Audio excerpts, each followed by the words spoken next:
Assalamualaikum warahmatullahi. Apakah sah wudhu dengan air pam? Karena setahu saya air pam sekarang sudah dicampur dengan kapori.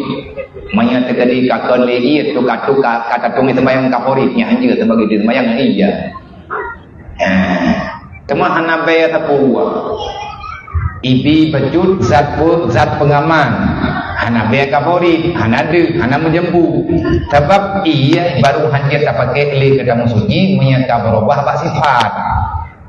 Sifat dia nalai, rasa, bau, warna.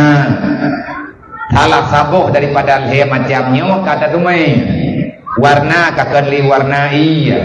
Gara-gara ibu hatanyan kali warna iya. Gara-gara ibu hatanyan kali rasa iya. Iya yang biasa rasa droi. Nah, iya yang kabur lagi iya mon. Iya terus iya berangkapur tu. Olehnya be kakali be droi. Kakali be iya. Tapi kabutu-butui maklek hana rasa be iya ni membaju. Nya hanje. Bagat nyan iya nyan gekun ka berubah. Tetapi selama hana buku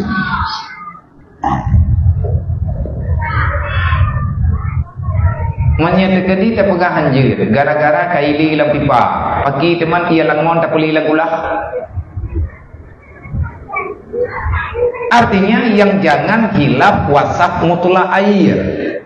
Selama wasaf yang khas naba ianyan mantengna nyan ianyan suci menyucikan. Maknaji kiban sifat khas sifat tadi kiban sifat tadi ban lahi bak mai iji tika laganya ratha.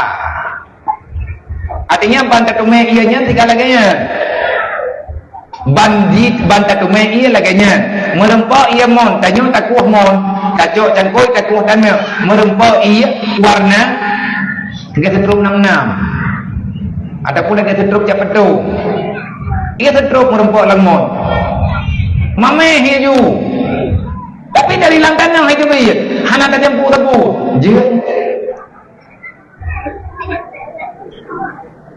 Pakan je lagi ia setrum. Kan setrum lagi ya kan.